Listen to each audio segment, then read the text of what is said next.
Hi everyone, welcome to the session of our web series, Fireside Chat with Champions, in which we interview global business leaders, asking them crowdsourced questions related to the biggest challenge we face today, COVID-19 and its impact on various aspects of business and society, and the way we can steer ourselves clear in current uncertainties. Today we have a very special guest with us, Paul Voutier, Director, Knowledge and Innovation, Croatia, and founder, Ambit Precision Robotics.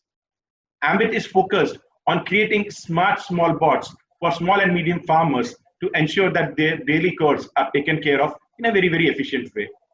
Paul is working with Croatia, which is a multi-stakeholder partnership platform that catalyzes the action on inclusive agriculture development in Southeast Asia. Croatia was established by the World Economic Forum in collaboration with ASEAN Secretariat. Paul has a significant experience building smallholder supply chains in cocoa, citrus, cassava, and rubber industry. Before joining Croatia, he worked with agri-businesses including Mondelez, Olam, Syngenta, Heineken, and Ironbark Citrus. In 2012, Paul co-authored the landmark Business in Development study, which established a body of evidence characterizing the nature of core business activities multinationals undertake which contribute to poverty alleviation. Thanks, Paul, for accepting our invitation. I would request you to let our viewers know a little bit more about you and your current interests and activities. Floor is yours, Paul. Thanks, Deepak. And thank you for allowing me to join this series and share some of what we've learned at Croatia through our digital program and more recently with Ambit Robotics. I guess in thinking about today's session, I think it would be interesting to talk a little bit about some of the work that Croatia has been doing recently on the use of chat platforms in Southeast Asia. And Deepak, we traveled around to several countries in Southeast Asia and spoke to farmers about how they use their mobile phones, what do they enjoy, what do they find useful in the digital realm when it comes to their farms. And it'd be great to explore the role that chat plays in smallholder communities and the power of chat to drive outcomes for smallholder farmers. And then perhaps a little later on, we can talk about robotics. And this is something that's obviously very dear to me, is the power of robots on small farms and thinking through how do we bring the power of automation and robotics to an industry where I think the assumption is maybe robots are not quite ready yet. Maybe the farmers either can't afford them or can't understand them well enough to use them effectively. But I think with a bit of thought, I think we can really do quite a lot with robotics. So yeah, let's have a look at both of those together. No, I fully agree with you, Paul. Actually, these two aspects are very important when you talk about chatbots and second, both robotics. And also, believe me, I also have traveled extensively across South Asia. And one thing I generally believe that where the businesses don't understand farmer is that when they say that farmers cannot afford it, that's a wrong conception itself, right? It's about if you are not able to deliver value to them, they can't afford it, right? It's as simple as that. Absolutely. Give value to them, believe me, there are business models which can be worked out where it becomes affordable by the farmers themselves. So Paul, I would first like to understand from you, we have seen that COVID impacting most of the industries, right? Most of the countries in the world. And this is something which we have not seen in our lifetimes. How do you see COVID impacting, you work very closely with the startups. How do you see COVID impacting the overall startup ecosystem and the food security and food safety and agriculture in particular? Yeah, let's perhaps talk about startups first. And I think the big challenge for a lot of startups at the moment is access. And I know a lot of startup founders who are restricted from traveling into rural areas and meeting with farmers. And certainly for me, in my robotics business, I can't travel from Australia to Indonesia to meet with farmers. So I think for many of us right across the startup ecosystem, I think there's just a very basic customer access issue. And that's both during product development as well as rolling out products and scaling up.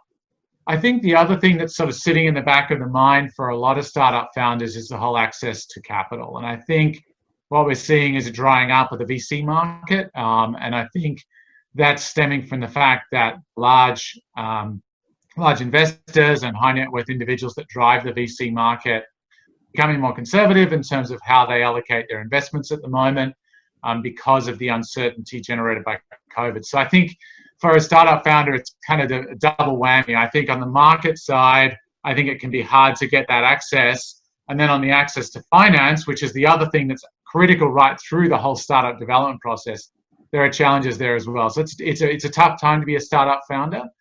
I think there's perhaps a little bit of a silver lining. I think for the startup founders that can stick with it, and I had advice from one of my mentors the other day to go into cockroach mode, which I think is just a great metaphor for what a lot of startup founders are needing to do, which is put their head down, survive, get through what's going to be a very difficult time, use that time to work on product development, to get the things done that you can.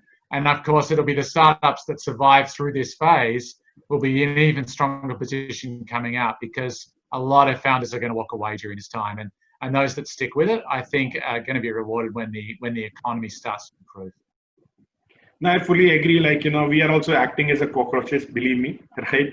Laying low. And just like cockroach, which keeps on trying to use its antennas to find where to survive, we also are doing that, finding the right pivot, so that actually once the COVID goes down and when things become normal, we have something better to offer to the customers and to the businesses. So that's the idea. So Paul, actually, you have worked very extensively in digitization of agriculture in Southeast Asia. I've been myself seeing you for past 3 years, working so tirelessly in this industry. And also, as you talked about the chat-based activities and trying to understand how the farmers use their mobile phones in Southeast Asia currently, what we are doing. We also strongly believe that it's not about the very, very complex applications and very, very heavy stuff, which most of people like us, by saying precision and smart and digital agriculture, give it to farmers. I would like to understand your perspective of how do you see, right, the digital transformation in farming? Because based on COVID, it's happening as we talk, right? Farmers are becoming aware about that they need digital technologies. But going forward, what would be the path? What would be the green shoots according to you? Yeah, good question. And I think what we're seeing, Deepak, is when this whole movement started, I think we very much started from the basis that the whole sector would be driven by the development of Android applications. So let's look at the major challenges that we know smallholders face. So we know that a lot of smallholders struggle with access to finance. We know that they're very interested in better access through to markets. And we know that farmers are interested in access to information about the weather and about how to use crop protection effectively, how to use fertilizers effectively. And what we did, I think, as entrepreneurs and as agribusinesses, is we quite naturally built Android applications that delivered these services. And I think our feeling was that we really wanted to expand the horizon of farmers. We wanted to allow farmers to access whole new sources of capital, whole new pieces of information around agronomy. We wanted to allow farmers to access new markets. But I think what our work is showing and what the research that we're doing together with EFAT is showing is that actually farmers view their mobile phones very differently. So instead of a tool to expand their horizons and access new pieces of information and new access to market, they actually much prefer to use their mobile phone almost as a way of reinforcing their existing trusting relationships. So every farmer has a natural network. They have retailers who they trust, other farmers, traders who they are in relationship with. And what we actually see farmers doing is using their mobile phones to cement those relationships, to help grow them.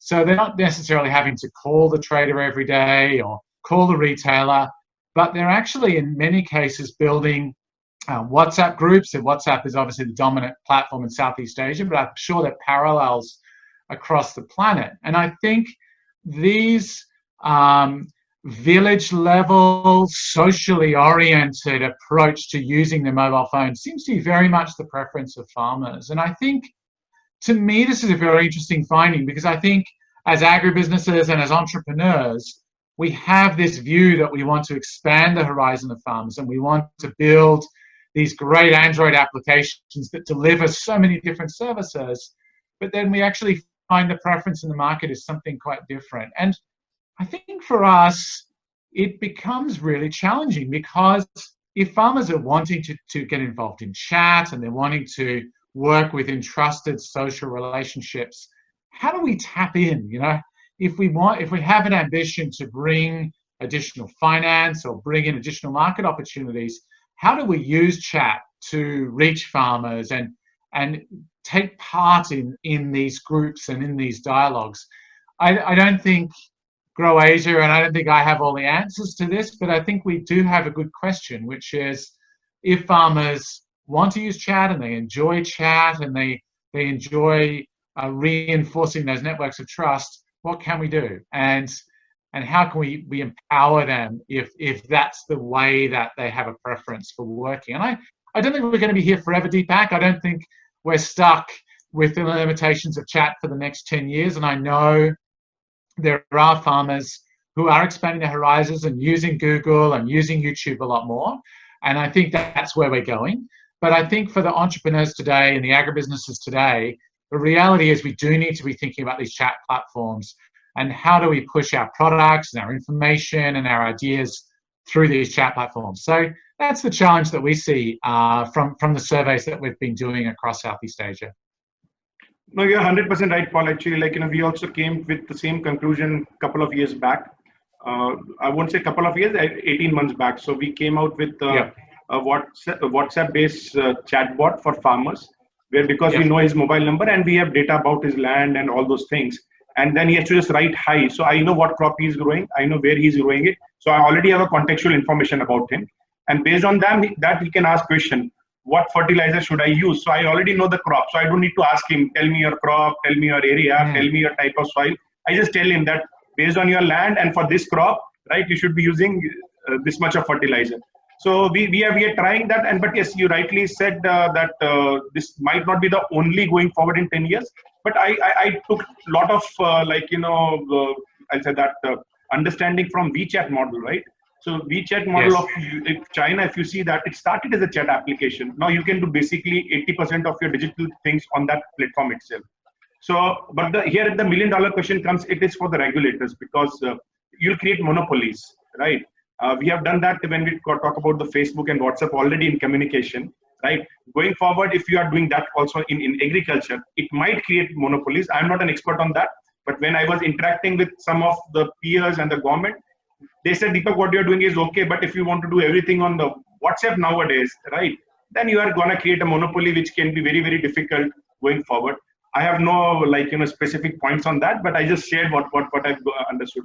Another small anecdote I'll share about with you is that when my people who are on field, they talk to farmers about their next activity, they said, can you help us? And my team said, what do you want to do? We want to learn how to do a WhatsApp voice call and video call. And they were surprised that why you want to do that. So they said, actually, believe me, this is the farmers who are saying, it's not we telling them, it's a farmer telling us that I'm not able to take my produce to the market, but my buyer want to see my produce. And the WhatsApp, somebody told me WhatsApp video call, right, can help me do that. And then we trained 150 farmers how to use WhatsApp video. So I think what you're talking about, your survey would also emphasize on that. And this is the direction I strongly believe we need to go forward to. Now, going from digital, a little bit more into it, what you are doing and what you're currently trying to achieve. Robotics has been always being a holy grail, because when we do agriculture robotics, it's a little bit of difficult because you have to do very, very small, finite tasks, right, with precision. I would like to understand from you that what you are trying to do, what is your focus, what sort of technologies you are planning to achieve, and what are the current activities, because that's very, very interesting field for me as well. Thank you.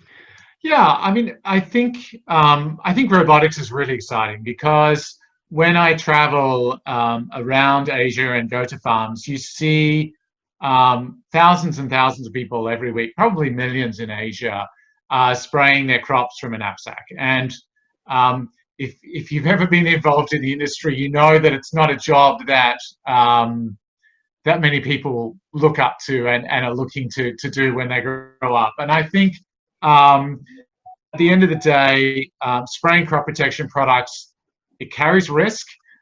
It's hot. It's very, very slow. And it's not well-paid work, and it's not high-status work. And I think, for me, this is where the opportunity comes in for robotics. And I know a lot of people are trying to work on imaging and robotic imaging. we're going to set that aside for the minute. And I think the reason that we're putting imagery aside for the minute is we're just trying to create value for farmers now. So farmers are looking to get a task done, which is spray a hectare or half a hectare of potatoes, and we want to deliver that value today. We want a robot that can deliver value straight away. So that's really the core of what we're trying to do with Ambit Robotics is deliver value straight away. And I think through the conversations that we've had, a couple of other, I guess, opportunities or realizations are emerging. I think the next one is that I think it's going to be really difficult to sell robots directly to farmers. I think if you have a 1 hectare farm, you actually don't need a robot that often. It doesn't take that long. It takes anywhere from about half an hour to an hour to spray a hectare. And then the robot sits there for another week or another few days at least and isn't used. And if we look at what's happening with drones in China, it's really a contractor-driven model. So the contractor owns a robot, a drone in this case, and goes from farm to farm to farm. And what that contractor is doing is essentially dividing the cost of that robot over dozens and potentially hundreds of farms over its lifetime. And I think it's here at the intersection of providing immediate value so that we are doing a task that the farmer needs done today, reducing that cost, and keeping the robot portable so it can move between lots of different farms, that we can start to talk about a robotics model that's really going to work for the smallholder sector. So yeah, that's what we're learning, and that's where we're starting to head with Ambit. Okay, again, continuing on the same thought about robotics, other than typically like, the spraying and the input side, what other application do you see? Because we have seen a lot of vision documents and videos about robotics in agriculture. Unfortunately, I've not seen much on ground in South Asia and Africa, at least. It could be in Europe and America. Where do you see, other than like, the input side of it, which is, I said that 30% of overall food and agriculture business, where other application do you see of robotics in agriculture? I mean, I think inputs is a good starting point, Deepak. I think what we're trying to do is really get the low-hanging fruit here. So what tasks can we build a robot that's relatively cheap and robust and scalable? What sort of tasks can we deliver the most value the most quickly, which of course is what every startup is trying to do. And I think spraying and weeding do rate really highly in this regard, because the farmer is often already contracting out these activities. So contracting it out to somebody to do it manually versus using a robot, it's not a huge jump from the farmer's point of view. And I think they're not easy tasks to build a robot to do, but they're easier. I think there's a lot of really fancy stuff you can do around harvesting. There's a lot of great stuff you can do around imagery, but I really think for us and probably broadly for the sector, I think this input application is the easiest place to start. And then I think the imaging layer will sort of sit over the top. So once you've got a robot that's moving through the field, performing a task, whether it's weeding or spraying, then you can start to imaging, and the imaging sort of becomes the icing on the cake rather than the purpose. And I think that's going to drive the economics for now and drive the scale up of robots in the smallholder industry. Excellent, because I also strongly believe that you have to focus on the low-hanging fruits, because we try to complicate things too much. And like, somebody talking about getting a patent so that he can hold a kiwi so that it doesn't get crushed, right? I believe it's a great thing. Research should do that. Deep tech is required. Of course. But I'm saying that it's maybe like something a little bit looks sci-fi for me, rather than something which can be applied on a farm in Indonesia or in India. So Paul, like, coming a little bit closer about you, like, we would like to understand from you that this pandemic has been tough for everyone, right? And more for like, people like you who want to be on field and doing activities on ground. So we would like to understand from you, which will also give perspective to the audience, that how on a personal level or as an organization, right, you have been able to tackle the challenges of Corona, both on a business level, on an economical level, on a personal level. So we would like to have a little bit of your experience to give the audience a little bit of view how they can tackle this problem. Sure. Look, I think I have to say, firstly, Deepak, I don't think COVID has affected me in the same way as so many other people. And I have to note the number of farmers right across the world that are scrapping their entire crops, sowing perfectly good food back into the field because they can't sell it, and all of the challenges that are happening across the sector. At the end of the day, I am a startup founder attempting to build a product for smallholder farmers. It's very difficult for me not to be able to travel to Indonesia and continue to get feedback on farmers and get our product right. But at the end of the day, Deepak, I'm sitting here in Melbourne, Australia, with a very low rate of infection in my home country. So I don't want to launch in and complain about my situation, because I think I'm very, very isolated compared to so many others. I guess for me personally, it's difficult to advance Ambit Robotics because right from the outset we said we'd be farmer focused. We said we'd use a minimum viable product approach, and we'd have a strong feedback loop with farmers. And I think this is good advice for any startup founder, is to be absolutely focused on the customer and on feedback. And you talked before about SciFi. I think there's a lot of SciFi on our industry and a lot of dreaming about what could happen. And that's great. And it's good to have a vision. And I've certainly got a vision for Ambit Robotics that's far bigger than our first product. But I think you do need a really tight feedback loop, and that's been cut off to me, and that does make it difficult. But there's a lot of things we can do, and there's a lot of technical challenges in building a robot. It's not easy. Integrating sensors, integrating vision, integrating control systems. It's not easy. There's a lot of work to do, and we've just got on with that. And I think, if we can get into this cockroach mode as founders and focus on the things that we can do and we can achieve, then I think that's a good starting point. Good. No, that was a very, very important advice which a lot of startups would need. Paul, actually, is someone I've seen very closely working on the models very, very rightly, right? You have guided me many times to create right models, right? And when it comes to digital finance, you have, I believe, one of the sharpest mind across the people I've interacted, at least. Thanks, Steve. Digital financial inclusion is something which I believe is very, very critical for making the digitization of farming possible across at least South Asia.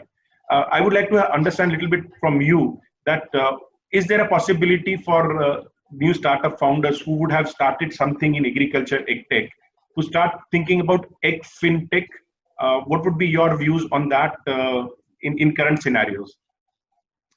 Yeah, good question, Deepak. So let's talk a little bit about the value of a farmer as a customer to my business. Now, if I am, let's say I'm in the advisory space. So my customer is a farmer and I'm trying to provide some sort of advisory service. If we are talking about the net value of that farmer over the cropping season, we can measure the value of that farmer as a customer at several dollars. So I can generally sell an advisory service to a farmer for several dollars a cropping season. And I can either do that in one of two ways. I can either charge the farmer a subscription, which is pretty difficult, or I can then monetize the farmer's data in some way to a bank or a crop protection company. I can start to generate that few dollars a season. And we've done some analysis for different business models and what this value is. And of course, farmers spend different amounts of money on different things. So advice is relatively low value per season. So you have to have lots and lots of farmers to build a business model around it. A tool like robotics, like spraying, you might be working in the maybe $50 to $100 a season. So there's a much larger pie. What's really interesting about finance is, sadly, it's a massive cost for farmers. The cost of capital for farmers in Southeast Asia, right across the board, is anywhere from about 40 to 100% per annum. So in terms of the appeal of a farmer as a customer when they're providing finance, they're actually a high-value customer. So while in many cases we dismiss smallholders because they're a low-value customer, and in many cases they are, these are low-revenue businesses, when it comes to finance, they pay a very significant premium. So honestly, I would see, okay, I'm developing a robot because that's my passion and my skill, But I think the business opportunity around finance is immense. And I think if we can even just find the 10 or 20% of farmers who are good, solid payers of loans, particularly loans that are linked to inputs, I think we can generate really solid returns around those types of business models. And in terms of the way that I see farmer finance being digitized, there's basically sort of 3 stages that I think we're going to see. I think there's a peer-to-peer stage, and that's kind of where we are at the moment. So as an entrepreneur, I can set up a lending platform for farmers, I can sign up some clients, and then I can on-sell that debt to private individuals who will bear the risk of doing that. And then I think we're going to start to see impact investors coming in and starting to back those peer-to-peer platforms and really starting to scale them. And again, we're starting to see this happen. So what was a peer-to-peer platform last year is increasingly getting more and more institutional, particularly impact investment. And then eventually in the final stage, we see the banks come in. And the banks see this cloud or host of startups who've developed their scoring algorithm, they've developed their access to farmers, and got everything right, and then their portfolio starts to become attractive to a bank. Now, once we've got banks backing financing platforms for farmers, this is powerful stuff, Deepak. This is the future. I mean, this is really where we can give farmers who are able to pay, who have solid credit histories that are invisible to the banks today. The banks have no idea these people even exist and no way of performing Know Your Customer on them. I think it's got to be one of the most exciting things that's happening in the smallholder industry is reducing cost of capital, increasing the flow of capital to farmers who can use it and use it well. I think it's going to create a groundswell, and I think it's a bit of a slow burn. I think the peer-to-peer platforms right across my region are still cutting their teeth. They're still learning how to do credit scoring. They're still learning how to acquire customers quickly and efficiently. But gee, once they've got that formula and they can bring institutional investment in behind them, it's exciting stuff, Deepak. Great insights, Paul, because actually, I wanted to raise this question for a very simple reason is that working with you, I got award because of this idea. So thanks a lot. And I also strongly believe that unless we don't take care of credit, a lot of the problems predominantly in the sector will still remain there. So that needs to be sorted out sooner the better. Paul, it was pleasure talking to you as always. I've learned a lot. Always there are a lot of insight for me to take home and have action points ready. So I'm very sure that audience will also have that. And it was pleasure talking to you. And thanks a lot for giving your time, Paul. It's been a pleasure, Deepak. Thanks very much. Thank you.